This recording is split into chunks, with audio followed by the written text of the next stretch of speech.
आज के कार्यक्रम की अध्यक्षा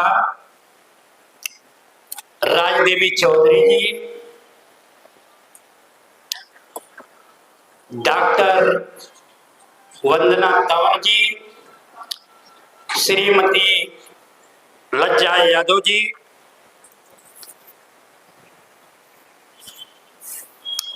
समाज सेविका फूलमती यादव जी, सीमा त्यागी जी, दीप शिखा जी और सभी ज्ञानपीठ केंद्र के प्रांगण में सम्मानित हमारे अग्रज साथियों, बंधुओं और ज्ञानपीठ केंद्र के सदस्यगण, आज अंतर्राष्ट्रीय महिला दिवस है। यह भारत में ही नहीं पूरे विश्व में मनाया जा रहा है और लगातार महिलाओं के लिए सरकारें और समाज उनके उत्थान के लिए क्या काम करे, उसके बारे में हर जगह चर्चा हो रही है। उसी क्रम में आज ज्ञानपीठ केंद्र पर महिला सशक्तिकरण और सम्मान समारोह का आयोजन किया गया। अंतर्राष्ट्रीय महिला दिवस न्यूयॉर्क में 15,000 महिलाओं ने समान वेतन, काम के घंटों को बराबर करना, ससम्मान सर्विस करने के लिए आंदोलन किया था। उसके बाद 8 मार्च 1917 को रूस में महिलाओं ने महिला सशक्तिकरण के लिए काम किया। उस आंदोलन से प्रभावित होकर 8 मार्च को पूरे विश्व में महिला दिवस मनाया जाता है। हमारी बहनें और बेटियां समाज के अंदर कैसे समान अवसर प्राप्त करें, हर क्षेत्र में आगे बढ़ें, आज का दिन उन्हें समर्पित है। मेरा मानना है कि देश में महिलाओं के लिए शिक्षा का काम जिस गति से होना चाहिए था नहीं हो पाया। वो हर वर्ग की महिलाओं के साथ अन्याय हुआ। महिलाओं के स्कूल 200 साल पहले पूरे देश में कहीं नहीं था।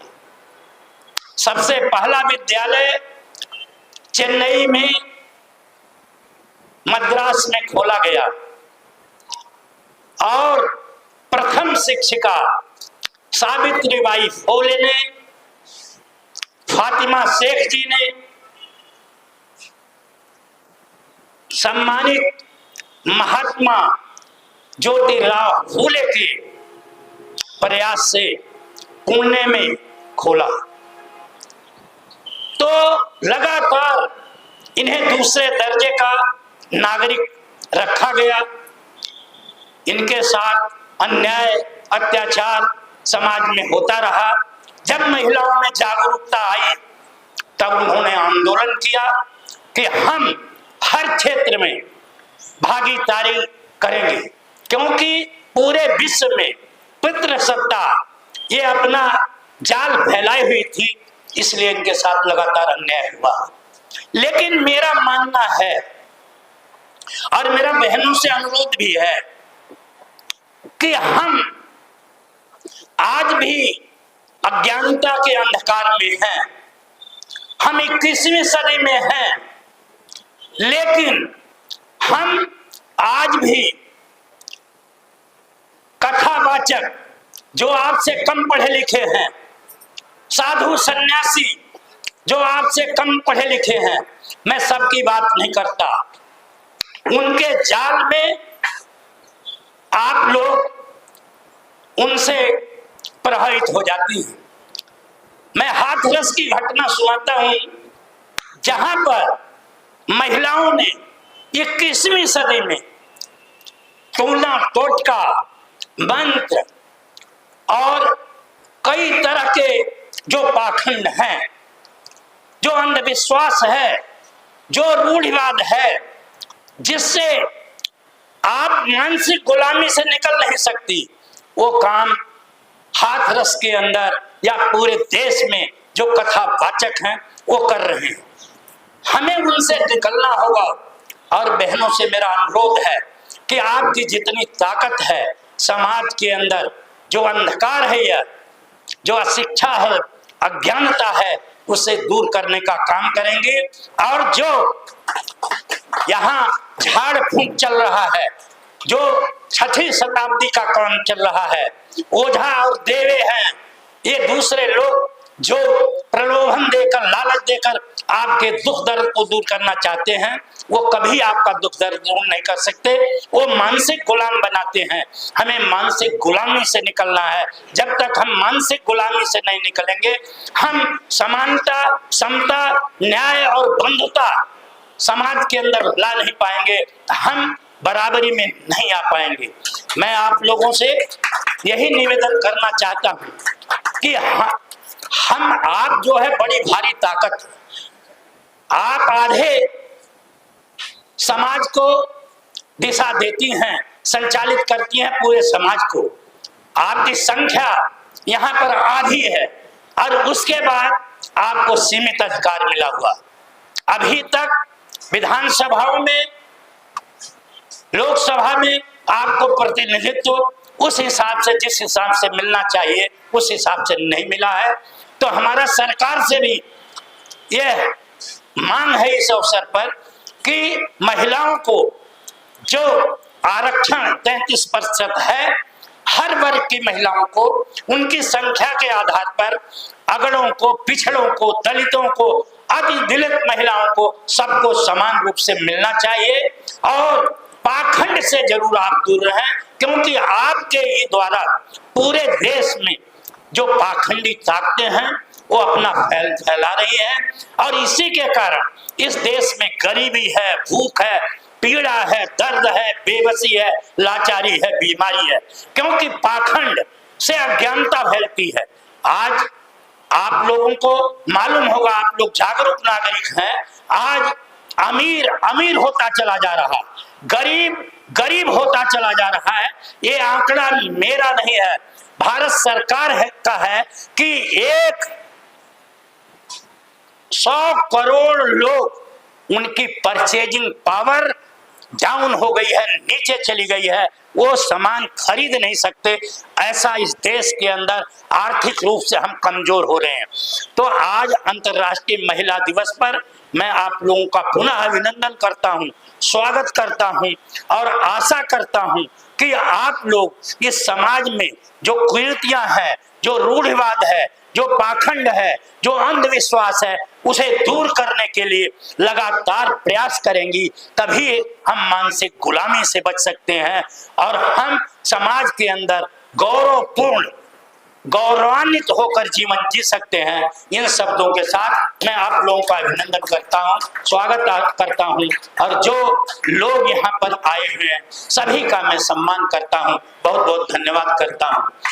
अब मैं वीरेंद्र यादव, एडवोकेट, महानगर अध्यक्ष समाजवादी पार्टी से निवेदन करता हूं कि आप आइए और डॉक्टर वंदना तौल के लिए ये जो अभिनंदन पत्र है, इस लोक शिक्षण अभियान ट्रस्ट द्वारा ज्ञानपीठ केंद्र एक स्वरूप पार्क साहिबाद गाजियाबाद के प्रांगण में डॉक्टर वंदना तंवर निवासी 7/16 राजेंद्र नगर को 14 वर्ष के अनुभव से स्पोर्ट्स फिजियोथेरेपी में महारत हासिल है और उत्कृष्ट निस्वार्थ सेवा से प्रभावित हो अंतर्राष्ट्रीय महिला दिवस 8 मार्च 2025 के शुभ अवसर पर उन्हें सम्मानित कर गौरवान्वित महसूस कर रही है।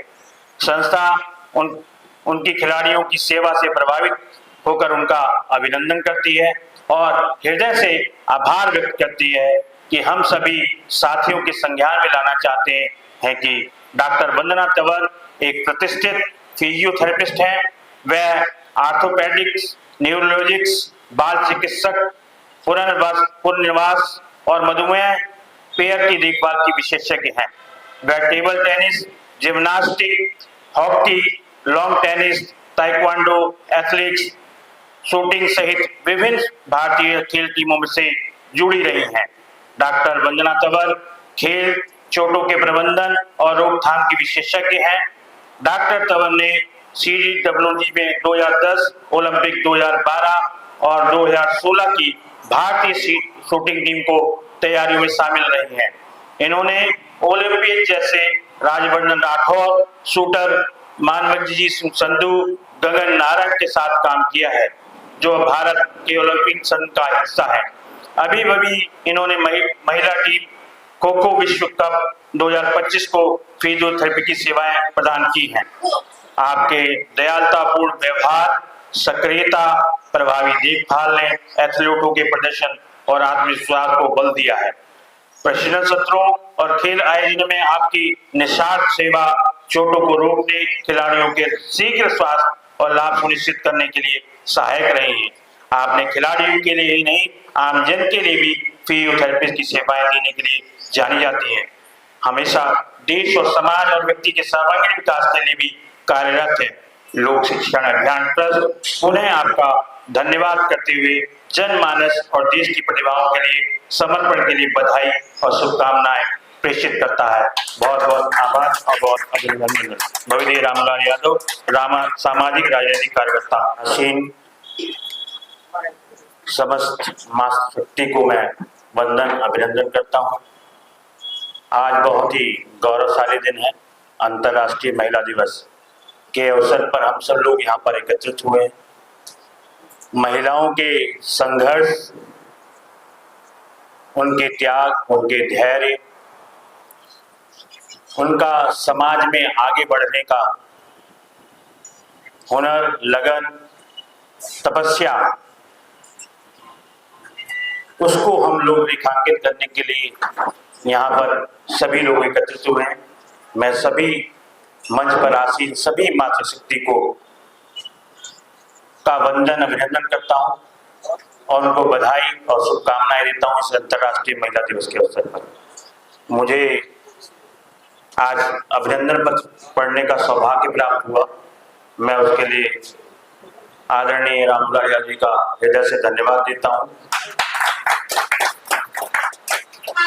यत्र नार्यस्तु पूज्यन्ते रमन्ते तत्र देवता। जिस देश में नारी की पूजा होती है, देवता का वहां वास होता है, ये सभी जानते हैं। नारी जो है वो हमारी जीवनदायी है। हम जो यहाँ पर बैठे हैं सभी लोग, वो एक नारी के जीवन से ही बैठे हैं, लेकिन हम उसको कितना सम्मान दे पाते हैं, यह सबसे बड़ी बात है। नारी शिक्षा में, विज्ञान में, राजनीतिक क्षेत्र में, आर्थिक क्षेत्र में बहुत आगे बढ़ चुकी है। आज समाज में बहुत ऊंचा स्थान रखने लगी, लेकिन एक नारी घर में भी है, उसका योगदान भी कम नहीं आना चाहिए, क्योंकि उसे समाज को बनाने के लिए उस नारी का योगदान भी उतना ही महत्वपूर्ण है, उतना भी सम्मान के काबिल है, जितना हमारे समाज में जो नारी है, शक्ति है, वो आगे बढ़ चुकी। तो हमें उस नारी का भी सम्मान करना चाहिए जो हमारे घर में 8 घंटे बिना वेतन के काम करती है और हम लोगों के लिए हमारे परिवार पालती।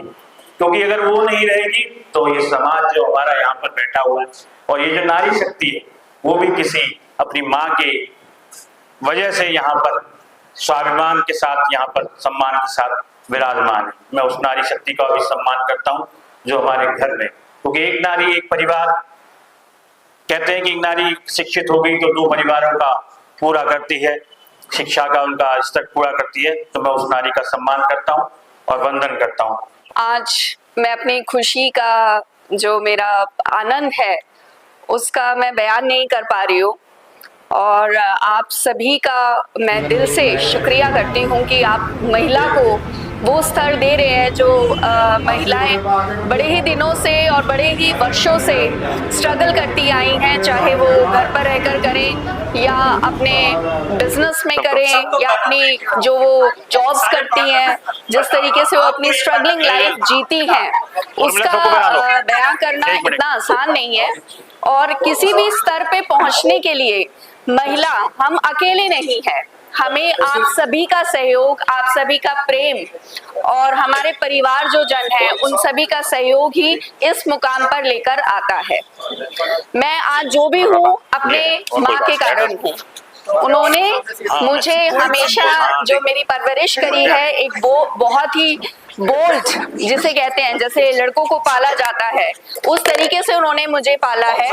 जब मैं 6ठी कक्षा में थी तभी से मैं खेलों में थी, जिनको आप एक्स्ट्रा करिकुलर एक्टिविटीज कहती हैं। वो हमेशा यही कहती थी कि सिर्फ पढ़ाई से कुछ नहीं होता है। आई थिंक हमें पढ़ाई के अलावा, जैसे आजकल बच्चों को मार्क्स के लिए बोला जाता है, मेरी मदर ने मुझे कभी फोर्स नहीं किया कि आपको मार्क्स अच्छे लाने हैं। मैं एक एवरेज स्टूडेंट रही हूँ और आज आप देख सकते हैं कि मैं एक डॉक्टर हूँ। तो आई थिंक मैं स्पोर्ट्स में थी, स्पोर्ट्स के कारण ही मेरे अंदर वो कॉन्फिडेंस और मेरी एनर्जी का लेवल और जो फिटनेस है वो सिर्फ एक खेल है। सो मैं सभी पेरेंट्स को ये बोलना चाहती हूँ कि अपने बच्चों को खेल की तरफ उनको अग्रसर होने दे। पढ़ाई बहुत जरूरी है, academics are very important, but sports person की पर्सनालिटी ही डिफरेंट होती है। वो आपको जीवन में संघर्ष करने के लिए प्रिपेयर करते हैं, किसी भी मुसीबत को झेलने के लिए इंटरनली स्ट्रांग बनाते हैं। And very rightly said, health is your wealth. Wealth is not everything, but if you are healthy, then you are wealthy. So मैं फिजियोथेरेपिस्ट हूँ। 6ठी कक्षा में जैसे मैंने बताया कि मैंने पहली बार दूरदर्शन पे मैं आई थी टीवी में, जिसमें मैंने एक इंग्लिश चैनल में वर्क किया था। तो मेरी मम्मी ने ये नहीं बोला कि सिर्फ पढ़ाई करते रहो, उन्होंने मुझे हमेशा एक्स्ट्रा करिकुलर एक्टिविटीज में भेजा। संस्कृत पहले मेरा कंठ और मतलब बहुत अच्छा होता था, मैं राग भी करती थी, तो संस्कृत में भी मुझे गोल्ड मेडल मिला था एक कवि सहयोग में। जैसे इन्होंने आज बहुत ही सुंदर शब्द हम महिलाओं के लिए कहे हैं, मुझे बहुत आनंद आया और मुझे अपने पुराने दिन भी याद आ गए कि मैं भी कभी गाया करती थी। तो उस वक्त मेरा स्वर कुछ और ही था। धीरे धीरे जैसे मैं बड़ी, मैं खेल की तरफ और ज्यादा बढ़ती रही। 11th में आके मैंने डिसाइड, 10th के बाद मैंने डिसाइड किया था कि मैं डॉक्टर ही बनूंगी। ये मेरा पहले से ही मेरा एक जुनून था, मेरा ड्रीम था कि बनना मुझे डॉक्टर ही है, और आज मैं डॉक्टर ही बनी हूँ। और जैसे कि यादव सर ने बोला कि जो महिलाएं घर पे रहती हैं ऐसा नहीं है उनका कोई योगदान नहीं है। आई थिंक मेरी मम्मी अगर नहीं होती तो आज मैं इस स्तर पे भी नहीं होती। अब आज मेरी शादी हो चुकी है, मेरा एक बेटा है 10 साल का, और अभी भी मैं जो 2025 में इंडिया में वर्ल्ड कप खो-खो टीम हुआ है 2025 में, जो कि 11 से 19 जनवरी तक था। 24 जो जितने भी कंट्रीज है, 24 कंट्रीज ने इसमें पार्टिसिपेट किया था, जिसमें भारत ने गोल्ड मेडल जीता है। सो हमें स्पोर्ट्स मिनिस्ट्री के थ्रू भी बहुत ही सम्मानित हुए थे हम, हमारी पूरी टीम को बुलाया गया था स्पोर्ट्स मिनिस्ट्री में। बाकी भी स्पोर्ट्स अथॉरिटी ऑफ इंडिया का भी और खो-खो फेडरेशन का भी पूरा योगदान रहा है भारतीय महिलाओं के लिए, उनको आगे बढ़ने के लिए, क्योंकि खो-खो एक मिट्टी का गेम है। और अब आप देखिए कि खो-खो कहाँ तक पहुँच गया। खो-खो गाँव में खेला जाता था, कबड्डी, खो-खो, ये इस तरीके के खेल हैं जिनको पहले कोई जानता ही नहीं था। लेकिन आज देखिए उसी खो खो कबड्डी के लिए जो गांव का बच्चा, जो ईंटों के घर में रहती थी लड़कियां, आज वो मेडल पहन के घूमती है। तो इससे अच्छा और क्या होगा। मुझे बड़ा अच्छा लगता है कि अगर मैं उनकी इंजरीज को ठीक करती हूँ, उनको स्वस्थ रखती हूँ, क्योंकि इंजरीज अगर एथलीट को होती है तो वो अपने खेल में पूरा योगदान नहीं दे सकता, वो एक ऑब्स्टिकल है उनके करियर के लिए। उसके अलावा मैं जैसे कि सर ने मुझे बोला कि आपको जो असहाय हैं उनका भी इलाज करना चाहिए, तो बिल्कुल मैं करती हूँ। मैं जगन्नाथ चैरिटेबल हॉस्पिटल है, कैंसर हॉस्पिटल, वहाँ पे बहुत ही रीजनेबल चार्जेस हमने रखे हुए हैं, जहाँ पे हम फिजियोथेरेपी करते हैं। ये दुबई में एक हॉस्पिटल है, जगन्नाथ चैरिटेबल हॉस्पिटल। अगर आप देखेंगे कैंसर पेशेंट के अलावा हम फिजियोथेरेपी, वहाँ पे हर किस्म की फिजियोथेरेपी की जाती है, चाहे वो ऑर्थो हो, न्यूरो हो या कैंसर पेशेंट हो।